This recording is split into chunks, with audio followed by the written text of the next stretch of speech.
Good day mga kahasang. Tayo po ay maglilinis ng ating mga isda. Lagayan ng ating isda pala. Yung mga tangke. Kasi hindi na kaya tignan, no? Sobrang dami na ng lumot. Time-lapse muna natin mga kaisda, no? Kasi medyo mahaba tong ating video. Tumawa pa, oh.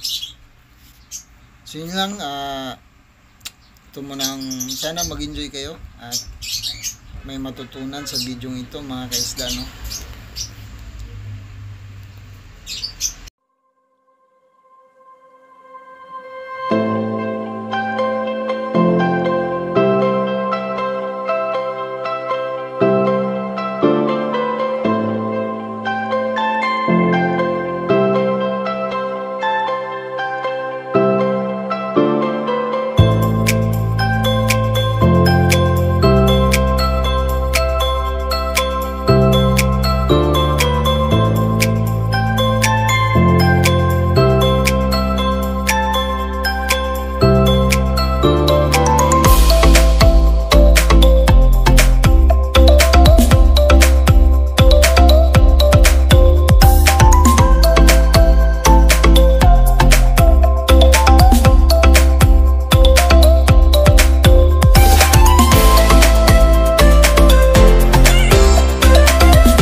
tip nga pala mga kahabi, no, sa mga nagwa-water change, no, sa kanilang mga isda.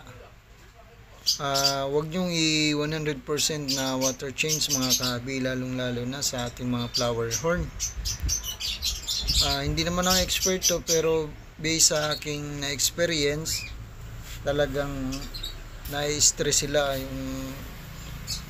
kung kamalas-malasan pa ay mamamatay sila mga kahabi, no. Yung ginagawa ko palang water change ay hindi ko inuubos, ay yung tubig nila sinasalin ko sa batya para maipon ko, no, hindi ko itinatapon. Nasa mga 60% yung iniipon ko, binabalik ko yung tubig nila. Kahit okay lang, kahit medyo malabo yung mga kahabi, no, kaysa naman sa lilinaw din yan pag na-filter na natin. Isa naman sa lulutang yung flower horn natin, no.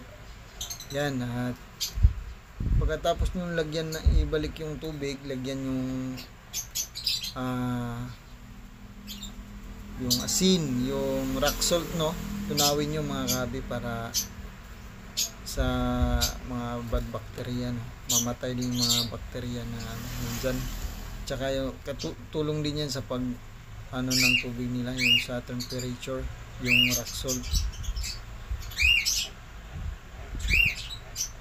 Yun mga kahabi, no, at sana may natutunan kayo dyan. Yung tangke nga pa lang yan ay para kang tangke ni 7, yung ating power horn na si 7.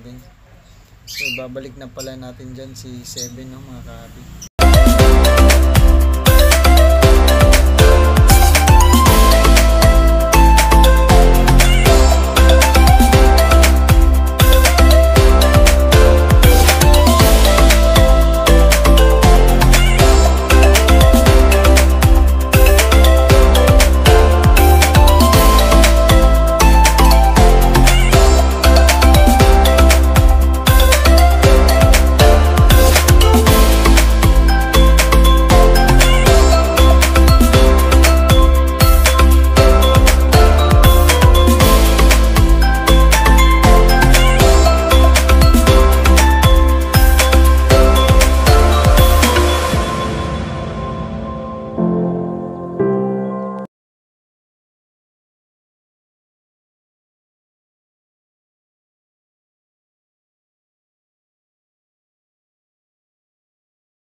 yun na nga mga kaisda, no, natapos na natin linisan yung kay 7. Susunod naman natin yung tangke ni August 1, yung kanyang tank. Ayan, kung makikita nyo, napakadumi talaga. Napakadumi yung kanyang tangke. Ayan, nagpisa na natin.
Guys, okay na. Medyo malabo lang sa camera pero malinaw lang.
So yun na nga mga kaisda, no?